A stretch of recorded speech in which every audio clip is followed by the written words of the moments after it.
وڵی ئەو لەش داگیرکاری کە تورکیایکە بەرامبەر بە هەرێمی کوردستانمە یەکەم جار نییە بەڵکو چەندەها جارە بڵین لە مێژووە دووبارە ئەبێتەوە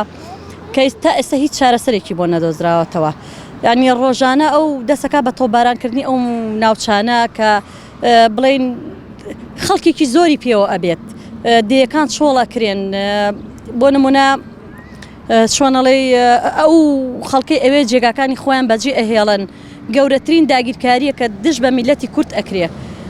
حزبەکان یەکەڵوێزدین هەروە کۆمەلگەی نێودەوڵەتیش زۆر بێدەنگە لە ئاستی ئەم کارەساتە گەورەیە کە بەرامبەر بە میلەتی کورد ئەکرێ بەداخەوە تا ئێستا هیچ کۆمەلگەیەکی نێودەوڵەتی نهاتۆتە دەنگ لەسەر ئەمە حکوومەتی عێراق نهاتۆتە دەنگ هەرێمی خۆمان بە هەموو حزبەکانەوە زۆر بێدەنگن لەسەر ئەم داگیرکاری کە بەرامبەر بە هەرێمی کوردستان ئەکرێت. پێویستە ئێمە لەسەرمان هەمومان لە هەموو شار و شارۆچکەکانە هەستین بە خۆپیشاندان دژی دەوڵەتی تورکیا هەر هیچ نەبێ تۆبارانەکەی بۆ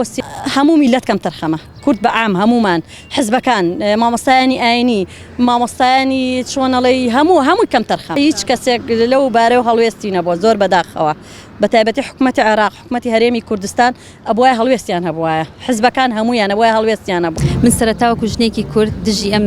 هێرشەی تورکیان بۆ سەوڵاتەکەمان داوا لە مافی مرۆڤ بەکەم لە حزبەکان لە پەرلەمان کە بێنە دەنگ دژی ئەم هێرشکردنە داوا لە مامۆستای زانکۆ هەموو ئەو کەسە ناودارانە ئەو حزبانەیەک بگرن و دژی ئەم هێرشکردنە بن. یەک دەستخۆشی لەو ژنا ئازاو بەجەرگانەکەم کە دژی ئەم هێرشە وەستاونەتەوە و بەرگریەکەیان بەرزە نرخێنم. من وەکو ئافرەتێک یاخۆ وەکو دایکێک وەکو هاوڵاتیکی کوردستان وەکو کوردێک لەگەڵ ئەوەیان نیم بەڕاستی وڵاتی بێگانەکە هێرش دەکەنە سەر شارەکانی کوردستان ئەم هەموو گەنجە بە بێتاوان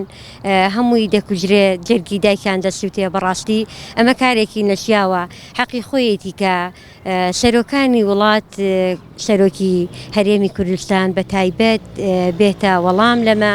ڕێگەنەدا وڵاتانی دەرەوەی کوردستان هێرش بخەنە سەر کوردستانی ئێمە.